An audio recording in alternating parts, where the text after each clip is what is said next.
1, 2, 3, let's go. Wednesday afternoon. Oh. Always do the right thing. So it's brilliant and when they want to do that. But if I were advising the guy, not that he wants my advice, but I would simply say, as I'm sure his manager might say, look, you're doing a great job.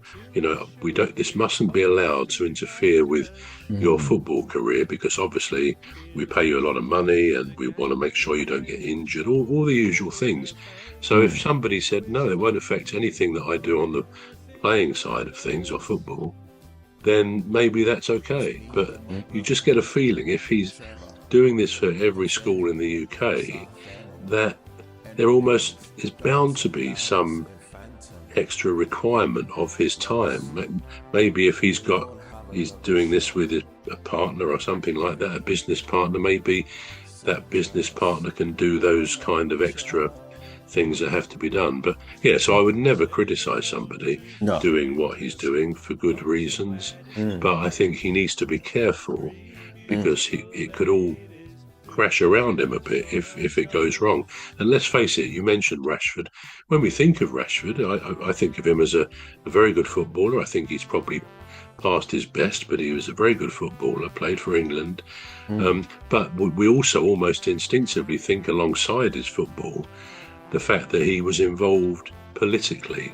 And a lot of people will perhaps even forget what that political side was. But anyone who gets involved with politics runs a bit of a risk. And I guess that's why we and many other podcasts, we don't really go into politics. Sometimes we touch on the edges of it because it's almost inevitable. But we don't specifically go for politics, or for the same reason, really, religion, because we could end up upsetting a good number of our listeners if they don't particularly agree or tally with what we might think. So yeah, it's best to keep these things separate, and I think the same applies to footballers. Absolutely, yeah. I mean, I 100% agree with you on that. Now the next one is a start for Lamine Yamal. So it says Lamine Yamal has already produced 19 goals in 36 games this season. Last season, he produced 18 goals in 55 games. Now, is it well on his way to becoming the next GOAT, as they say? Well, yeah. You'd think so. You would think so, because he's very young, isn't he? Did you say how old he is? He's 17, something like that. I think he was 16 when he started, wasn't he? I think he might have been 17 when he played against us in the final with what's his name? Gareth Southgate. I think he was 17 then. Or he was about to turn 17. So I'm guessing, how long ago was that? 2 years ago? It should be 19, 20 at 19, yeah, at this time, yeah. Well, certainly, you said 18 goals in 38 games, something like that. Yeah, it's pretty phenomenal, you know, 1 goal every 2 games, which is an improvement on the numbers you gave for last year as well. Yeah. So, yeah, if you're scoring 1 every 2 games, that's phenomenal. I was actually looking last night in a brand new book somebody bought me called the Guinness Book of Football Records, and it's the first time they've done something like this for men's, women's, historic and up-to-date ones. It's quite a brilliant book.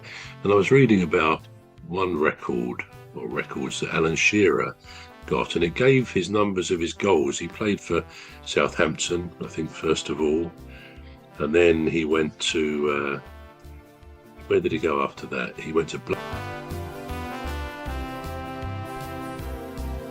Say hello to old Mimi, Dr. Gladys and Rose, 3 beautiful ladies who join us on our shows. There's one other bro, sometimes joins us on the show. After that, he went to Blackburn. Maybe the other way around. Maybe he started with Blackburn, I think. And on his debut as a 17-year-old. I think he scored 3 goals, which is sort of typical of Alan Shearer, isn't it? A bit like Trevor Francis when his debut at 16 at Birmingham, he scored 4 goals. So these excellent players, they sort of mark the turf, don't they, on their early days? Well, Shearer did that, and he scored lots of goals for Blackburn, which ironically is exactly where Adam Walton has come from to Crystal Palace. And Blackburn have got a good history. They've won things. But anyway, he then, I believe, went to Southampton, then on to Newcastle.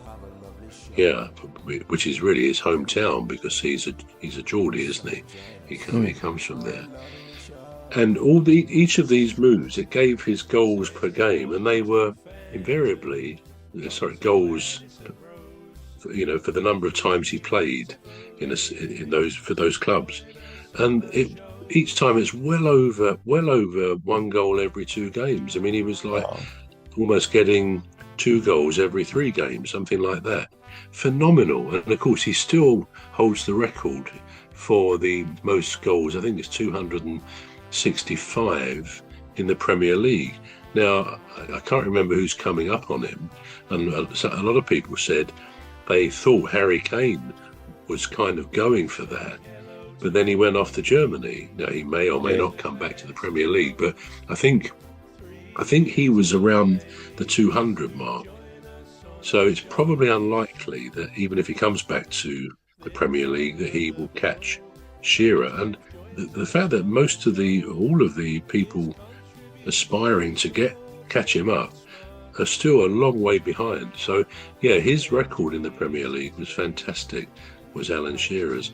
Now, we wouldn't say he's a GOAT, would we? You could argue he's a GOAT as being the best striker in the Premier League, greatest striker of all time. I mean, again, not just the Premier League, you have to go back to the old First Division. I don't know, there's a lot of excellent strikers over the years, I guess. But with Yamal, yeah, he's clearly a brilliant goal scorer. And I've seen him a few times on the television, and he's a brilliant footballer. I mean, he's got all the touches of like Messi and so on. So he could well be, to answer your question, he could well be heading for that title, that of a GOAT, greatest of all time. But clearly it's far too early to say that. God forbid, but he could end up having a serious injury which might inhibit him. You never know. But if he carries on as he started,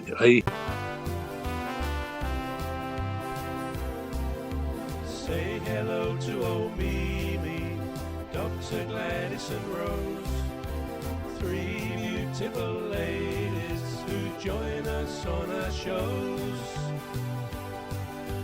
There's one other bro, sometimes joins us on